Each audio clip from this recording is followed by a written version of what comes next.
इसमें हमने मल्टीप्लिकेशन की बात करी है और सब्ट्रैक्शन की बात करी, ठीक है। अगर हमारे पास ए एक मैट्रिक्स गिवन है और 3a पूछा जा रहा है, अगर हमारे पास ए एक इस टाइप का मैट्रिक्स है और हमसे कह रहा है कि माइनस का ए फाइंड करके बताओ, हम किसकी बात करेंगे? सब्ट्रैक्शन की। तो हेलो बच्चों, कैसे आप सब? चलिए स्टार्ट करते हैं अपना आज का लेक्चर। ये हमारा लेक्चर मैट्रिसेस का लेक्चर नंबर 4 होने वाला है, जिसमें हम किसकी बात करने वाले हैं, यानी कि आज का हमारा टॉपिक क्या है? आज का हमारा टॉपिक है सब्ट्रैक्शन एंड मल्टीप्लिकेशन, ठीक है।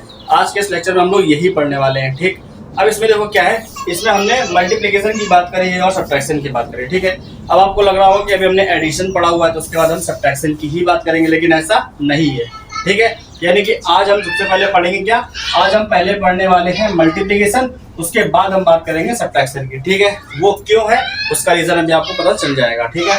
अब देखो मल्टीप्लिकेशन की बात करें तो मल्टीप्लिकेशन दो टाइप का है, ठीक है। तो अभी हम किसकी बात कर रहे हैं? अभी हम बात कर रहे हैं multiplication of matrices by a scalar, ठीक है। स्केलर का मतलब क्या है? स्केलर का मतलब है कि कोई ऐसी क्वांटिटी, यानी कि कोई ऐसा नंबर जो मैट्रिक्स से एकदम अलग हो, ठीक है। उसको हम क्या बोलेंगे? उसको हम बोलेंगे स्केलर। इस मल्टीप्लिकेशन को स्केलर मल्टीप्लिकेशन भी बोला जाता है, ठीक है। इसको क्या बोलते हैं? स्केलर मल्टीप्लिकेशन, ठीक है। ये हमारे पास स्केलर मल्टीप्लिकेशन है। इसमें क्या होगा? इसके अंदर हमको क्या होता है, देखो ये एक मेथड है, ठीक है। ये कोई फॉर्मूला नहीं है, एक मेथड है, इसको समझना जरूरी है, ठीक। इसमें हमारे पास क्या होगा कि एक मैट्रिक्स दिया होगा, जैसे ये हमारे पास है, ठीक है। अब हमसे पूछा जाए कि 3a फाइंड करके बताओ, ठीक है। अगर हमारे पास ए एक मैट्रिक्स गिवन है और 3a पूछा जा रहा है, इसका मतलब क्या है? इसका मतलब है कि 3 यहाँ पर क्या है? एक स्केलर है और इसका मल्टीप्लाई को किसमें करना है? इस ए वाले मैट्रिक्स के अंदर इसका मल्टीप्लाई करना है। तो मैट्रिक्स के अंदर स्केलर का मल्टीप्लिकेशन कैसे होता है वो देखो, ठीक है। तो अगर हमको 3a फाइंड करना है तो करना क्या पड़ेगा? 3 इंटू में ये मैट्रिक्स हमको पूरी यहाँ पर रखनी पड़ेगी, ठीक है। अब क्या होगा? इस स्केलर का जो मल्टीप्लाई है वो इस मैट्रिक्स के अंदर हर एक एलिमेंट से होगा, ठीक है। यानी इसका मल्टीप्लाई 4, 2 और 3 और 5, 1 और -5 सभी एलिमेंट से इसका मल्टीप्लाई करना पड़ेगा, ठीक है। तब हमको मिलेगा क्या? 3a, ठीक है। करके देखो यहाँ पर क्या आएगा। अगर 3 का मल्टीप्लाई 4 में करेंगे 12 हो गया, ये 6 हो गया और 3 3 9, ठीक है। वैसे ही यहाँ पर 15, ठीक है, और 3 और यहाँ पर क्या होगा? माइनस का 15, ये हमारे पास आ जाएगा। तो ये हमारे पास जो मैट्रिक्स है वो क्या है? ये हमारे पास 3a है। अगर ये a है तो ये क्या है? ये हमारे पास 3a है, ठीक है। तो समझ में आया कि स्केलर का मल्टीप्लिकेशन कैसे किया जाता है मैट्रिक्स में, ठीक है। देखो तो स्केलर मल्टीप्लिकेशन यही होता है हमारे पास, ठीक। इसमें करना इस टाइप के बहुत सारे क्वेश्चन आएंगे। फॉर एग्जाम्पल अभी तो हम बेसिक पढ़ रहे हैं तो a का 3a निकाल दिया, ठीक है। आगे चल के हमारे पास क्वेश्चन ऐसे आएंगे कि a हमारे पास एक दूसरा मैट्रिक्स है और b हमारे पास एक दूसरा मैट्रिक्स है, ठीक है। b हमारे पास a और b अलग अलग मैट्रिक्स होंगे और हमसे क्या पूछा जा रहा होगा? 2a + 3b ऐसे पूछ लेगा, ठीक है। या फिर 3a - 5b ऐसे भी पूछ सकता है, ठीक है। तो इस टाइप के क्वेश्चन को सॉल्व करने के लिए हमको क्या पढ़ना पड़ता है? पहले हमको ये जानने की जरूरत पड़ती है कि 3a यानी कि स्केलर मल्टीप्लिकेशन क्या होता है, ठीक है। स्केलर मल्टीप्लिकेशन जब कर लेंगे तो ये और ये आराम से निकाले जा सकते हैं, ठीक है। अब इसकी कुछ प्रॉपर्टीज हैं, वो क्या है देखो जरा, ठीक। स्केलर मल्टीप्लिकेशन में मैट्रिसेस में डिफरेंट टाइप से मल्टीप्लाई किया जाता है, ठीक। अब अगर एक या फिर दो स्केलर साथ में आ जाए, तो एक मैट्रिक्स है और दो स्केलर हैं तो क्या होगा, ठीक है। फॉर एग्जांपल यहाँ पर k और l दो स्केलर है और मैट्रिक्स हमारे पास केवल एक है। तब इसका मल्टीप्लाई किस तरीके से होगा? हम क्या करेंगे? या तो k को बाहर रखेंगे और l का मल्टीप्लाई a के साथ करा देंगे, ठीक है। और या फिर क्या करेंगे कि l को बाहर रखेंगे और k का मल्टीप्लाई a के साथ करा देंगे, ठीक है। जैसे हमारे पास क्वेश्चन में रिक्वायरमेंट होगी वैसे हम मल्टीप्लिकेशन करेंगे, ठीक है। और क्या हो सकता है? अगर हमारे पास दो अलग अलग मैट्रिक्स हैं a और b, ठीक है, और उसमें हम लोग किसी स्केलर से मल्टीप्लाई कराते हैं तो क्या होगा? वो स्केलर दोनों में डिस्ट्रीब्यूट हो जाएगा, ठीक है। यानी कि k का मल्टीप्लाई a से भी हो जाएगा और k का मल्टीप्लाई b से भी हो जाएगा। यहाँ पर a और b क्या है? दो अलग अलग मैट्रिक्स है, ठीक है। अब देखो किसकी बात करते हैं हम? हम बात कर रहे हैं कि अगर हम किसी मैट्रिक्स में 1 का मल्टीप्लाई कराएं, ठीक है, 1 का मतलब होता है आइडेंटिटी मैट्रिक्स, जिसके बारे में स्टार्टिंग में बताया था, ठीक है। 1A अगर आ रहा है तो इसका मल्टीप्लाई कराने पर क्या होगा, हमेशा हमारा किसी मैट्रिक्स में अगर आइडेंटिटी मैट्रिक्स से मल्टीप्लाई कराओगे तो क्या होगा, वही मैट्रिक्स हमको मिल जाएगा, ठीक है। और अगर हम इस 1 की जगह -1 से मल्टीप्लाई करा दें तो हमारे पास जो मैट्रिक्स आएगा वो क्या होगा, वो हमारे पास नेगेटिव मैट्रिक्स हो जाएगा, यानी कि उसी का माइनस मिलेगा हमको, ठीक है। अगर ए में माइनस आइडेंटिटी मैट्रिक्स से मल्टीप्लाई कराओगे तो हमको क्या मिलने वाला है, -A मिलने वाला है, ठीक है। तो ये हमारे पास कुछ प्रॉपर्टीज हैं। एक चीज और जान लो जरा यहाँ पर, ये क्या है कि हमने क्या किया, अभी 2 स्केलर ले लिए, 2 डिफरेंट मैट्रिसेस ले लिए, उसमें मल्टीप्लाई करा करके देख लिया, ठीक है। अब क्या कराएंगे, देखो अब हमारे पास क्या है कि इसी टॉपिक यानी इसी कॉन्सेप्ट पर बेस्ड कुछ क्वेश्चन करेंगे हम लोग, है ना। तो पहले तो ये कॉन्सेप्ट जान लो आप लोग क्या होता है, ठीक। अब एक इस टाइप का क्वेश्चन कर लेते हैं, ठीक है। इस टाइप का क्वेश्चन करने का मतलब क्या है कि किस तरीके से हम A-B निकालेंगे, वो इसमें हमको यहाँ से ही मिलने वाला है, ठीक है। कैसे, देखो ये माइनस वाला कॉन्सेप्ट जो बहुत इंपॉर्टेंट है, और कैसे करना वो ध्यान रखना। अगर हमारे पास एक मैट्रिक्स है, ये -4 3 2 -1 4 5 2 3 और -7, ये है। अगर हमारे पास एक इस टाइप का मैट्रिक्स है और हमसे कह रहा है कि माइनस का A फाइंड करके बताओ, ठीक है, माइनस का A फाइंड करके बताना है, तो क्या करना पड़ेगा, देखो हमको सिंपल से क्या करना है कि अगर हम माइनस का मल्टीप्लाई अंदर करा रहे हैं तो -A हमारा कैसे निकलेगा, माइनस और ये मैट्रिक्स है पूरी, ठीक है, -1 4 5 2 3 -7। तो करना क्या होगा, इस माइनस को सभी एलिमेंट में मल्टीप्लाई करा देंगे, ठीक है। तो जो माइनस के हैं वो प्लस के हो जाएंगे और जो प्लस के हैं वो माइनस के हो जाएंगे, ठीक है। तो हमारा मैट्रिक्स क्या आएगा यहाँ से, देखो ये माइनस का 4 था, प्लस हो जाएगा, ये माइनस का 3 हो जाएगा, माइनस का 2 हो जाएगा, 1 -4 -5 और -2 -3 और 7। ये हमारे पास क्या आ गया, ये हमारे पास आ गया -A आ गया, ठीक है। अगर हमको स्केलर का मल्टीप्लाई कराना है किसी मैट्रिक्स के अंदर तो हम इस टाइप से ही कराएंगे। स्केलर वो -1 भी हो सकता है, माइनस का मतलब है -1, ठीक है, जो हमने इसमें बताया है आपको इस तरीके से, ठीक। तो यहाँ पर इस तरीके से मल्टीप्लाई होगा और इससे ही हम सब्ट्रैक्शन के भी काम करेंगे, यानी कि सब्ट्रैक्शन जो क्वेश्चन होने वाले हैं वो भी ऐसे ही होंगे, है ना। ये तो स्केलर मल्टीप्लिकेशन है। अभी हम आगे प्रॉपर्टीज यानी इसके बाद वाले लेक्चर जो पढ़ेंगे उसमें क्या करेंगे, 2 मैट्रिसेस का मल्टीप्लाई कराएंगे, यानी कि A का मल्टीप्लाई B से कराएंगे।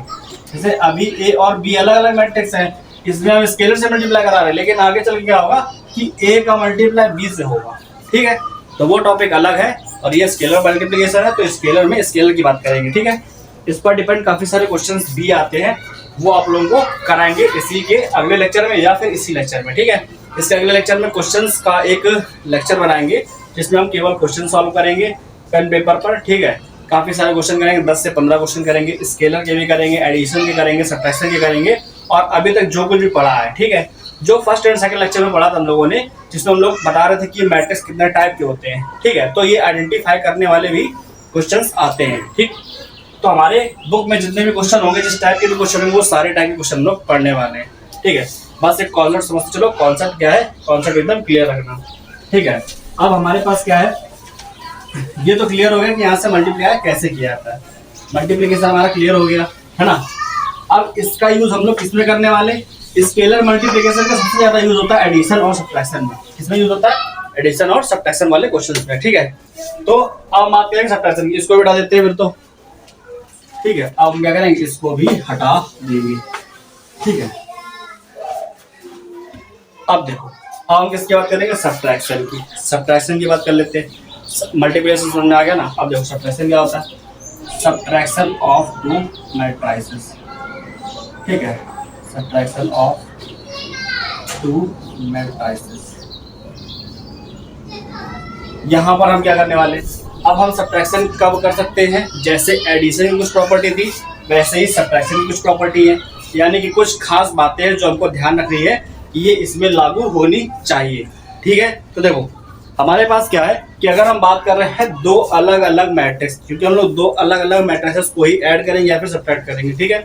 तो हमारे पास क्या होना चाहिए, यहाँ पर देखो एक लाइन लिख रहे हैं, क्या for two matrices A and B, ठीक है, किन्हीं भी दो मैट्रिक्स के लिए, कोई भी दो मैट्रिक्स हो या फिर तीन हो सकती है, हम दो लेके चल रहे हैं, कोई भी ए और बी दो अलग अलग मैट्रिक्स हैं, ठीक है, वो भी कैसी होनी चाहिए ये matrix, of the same order, कैसी होनी चाहिए, जिनका ऑर्डर सेम हो, यानी कि वो हमेशा एक स्क्वायर मैट्रिक्स होनी चाहिए, ठीक है।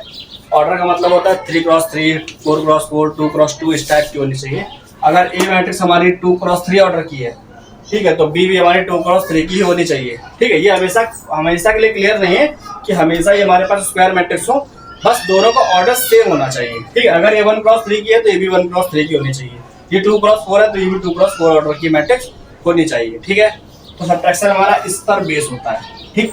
बस हमको ये लाइन याद रखनी है, हमको करना बस ये लाइन याद रखनी है, और स्केलर मल्टीप्लिकेशन के बारे में जो पढ़ा अभी वो हमको ध्यान रखना है किस तरीके से होता है हमारा सब्ट्रैक्शन, यहीं से एडिशन और सब्ट्रैक्शन क्लियर हो जाएगा, ठीक है। अब देखो क्या है, जैसे हमारे पास एक क्वेश्चन है, एक है 1 2 और -3, -4 -2 और 3, ठीक है। ये एक मैट्रिक्स है ए, और बी हमारे पास एक दूसरा मैट्रिक्स है जो कि हमारे पास क्या है 7 4 3, ठीक है। ये हमारे पास बी हो गया। अब हमसे पूछा जा रहा है क्या, a - b, ठीक है। अब हमसे पूछा क्या जा रहा है a - b, तो देखो a - b पूछा जा रहा है, ठीक। जब कभी भी सब्ट्रैक्शन करेंगे तो हम a - b नहीं करेंगे, ठीक है। क्या करेंगे हम, देखो ध्यान रखना कि जब कभी भी सब्ट्रैक्शन किया जाएगा तो हमको करना क्या है, हमको a - b की जगह पर a + -b करना है। क्या करना है, a + -b करना है, ठीक है। हमको जहां भी सब्ट्रैक्शन करना होगा तो a + -b करेंगे, मतलब कि माइनस का मल्टीप्लाई b में पहले करा लेंगे और बाद में उसको a के साथ में ऐड कर देंगे, ठीक है। तो यहाँ पे करा लो जरा, हमको a तो पता है, -b कैसे आएगा हमारे पास, तो पहले तो यहाँ लिखो a + -b, ठीक है। इसका मतलब क्या है कि a हमने यहाँ पर नोट कर लिया, जो कि हमारे पास है 1 2 -3, 1 2 -3, और ये क्या है -4 2 और 3, ठीक है। अब हमारे पास +-b चाहिए ना, ये तो b है, -b कैसे आएगा, माइनस का मल्टीप्लाई पूरे में करा दो, जब माइनस का मल्टीप्लाई b में करा दोगे तो सबके साइन चेंज हो जाएंगे, यानी कि 7 हो जाएगा प्लस का, और 4 और 3 माइनस के हो जाएंगे, यहाँ पर 1 हो जाएगा प्लस का, और 2 और 4 माइनस के हो जाएंगे, ठीक है। ये हमारा a और b आ गया। अब क्या करना, दोनों को ऐड करना है, तो जो आएगा वो हमारा किसका वैल्यू होगा, वो हमारा a - b का वैल्यू होगा, ठीक है, ठीक। तो अब क्या करेंगे, देखो इन दोनों को ऐड करो। ऐड करने का मतलब क्या है, इस पूरे मैट्रिक्स को उठा के इसके ऊपर रख दो, और जो एलिमेंट आएगा वो उसके साथ ही ऐड हो जाएगा। ये तो आपका एडिशन में बताया हुआ है ना, यानी कि 7 किससे ऐड होगा, 1 से, तो 7 + 1 हो जाएगा, 2 + -4 हो जाएगा, है ना, 2 और ये -4 ऐड हो जाएंगे, यहाँ पर -3 और ये -3 हो गया, ठीक है, माइनस प्लस और ये है ना, ये हमारे पास हो गया। अब नीचे वाले में आओ, यहाँ पे -4 है, यहाँ पर 1 है, तो -4 + 1, यहाँ पर -2 और -2 हो गया, ठीक है, -2 और -2। अब यहाँ पर क्या 3 और -4 है, तो ये हो जाएगा 3 + -4, ठीक है। तो ये हमारे क्या हो गया, एलिमेंट यहाँ पर आ गए। अब इनको ऐड करेंगे और हमारे पास क्या हो जाएगा, आंसर आ जाएगा, है ना। तो जब इनको ऐड कर दोगे तो क्या हो जाएगा, ये हमारे पास हो गया 8, ये हमारे पास हो गया -2, ये हमारे पास हो गया -6, ठीक है, ये हमारे पास हो गया -3, ये हो गया -4, और ये हो गया -1। जो हमारे पास अब ये मैट्रिक्स आया है, यानी जो मैट्रिक्स आई है, इस मैट्रिक्स का, ये मैट्रिक्स हमारे पास किसका वैल्यू है, ये हमारे पास वैल्यू है a - b का, ठीक है। ये किसका वैल्यू है, a - b का वैल्यू है, ठीक। हमने क्या किया कि मल्टीप्लिकेशन किया, स्केलर मल्टीप्लिकेशन जाना, स्केलर मल्टीप्लिकेशन के बाद हमने क्या किया, सब्ट्रैक्शन किया, ठीक है। तो सब्ट्रैक्शन और एडिशन के बहुत सारे सवाल आने वाले हैं, बहुत सारे क्वेश्चन हम करने वाले हैं, ठीक है। इसमें क्या है, a और b ये सिंपल था, आगे चल के हम बताएंगे यहाँ पर कि अगर हमको 2a - 3 भी निकालना है तो कैसे सॉल्व करेंगे, ठीक है। हमेशा इस टाइप की मैट्रिक्स नहीं होंगी, कभी कभी यहाँ पर साइन कॉस टेन कॉस होंगे, ठीक है। तो यहाँ पर डिफरेंट टाइप की आपको मैट्रिक्स देखने को मिलेगी, और क्वेश्चन भी अलग अलग तरीके के आएंगे, ठीक है। तो वो सब हम सॉल्व करेंगे इसके आगे लेक्चर में, जिसमें हम सिर्फ और सिर्फ क्वेश्चन करने वाले हैं, ठीक है। उसके बाद जब हम लोग क्वेश्चन सॉल्व कर लेंगे, यहाँ तक का कॉन्सेप्ट हमारा पूरा क्लियर हो जाएगा, उसके बाद हम आगे बढ़ेंगे और मैट्रिक्स का मल्टीप्लिकेशन करेंगे, ठीक है। यानी कि दो अलग अलग मैट्रिक्स का मल्टीप्लिकेशन किस तरह से होता है वो करेंगे, और वहां से हमारा जो असली कॉन्सेप्ट है वो चालू होगा। ये सब तो बेसिक था, ठीक है। ये हमारा यहाँ से बेसिक जो है पूरा क्लियर हो गया है। इसके बाद हम क्या करेंगे, बेसिक पर डिपेंड क्वेश्चन का एक क्वेश्चन वाला लेक्चर करेंगे जिसमें हम क्वेश्चन सॉल्व करेंगे। उसके बाद क्या करेंगे, उसका हम लोग अच्छे वाले कॉन्सेप्ट पढ़ेंगे जो कि हमारे पास मैट्रिक्स में इंपॉर्टेंट है, ठीक है। चलिए आज के लेक्चर में बस इतना ही रखते हैं। ये हमारे पास बेसिक कॉन्सेप्ट था, होगा आपको समझ में आया होगा, और नहीं समझ में आया तो इस लेक्चर को पीछे से वापस से देख लेना, ठीक है। चलिए आज का लेक्चर खत्म करते हैं, तब तक गुड बाय, टेक केयर, मौज करो, मिलते हैं नेक्स्ट लेक्चर में क्वेश्चन के साथ।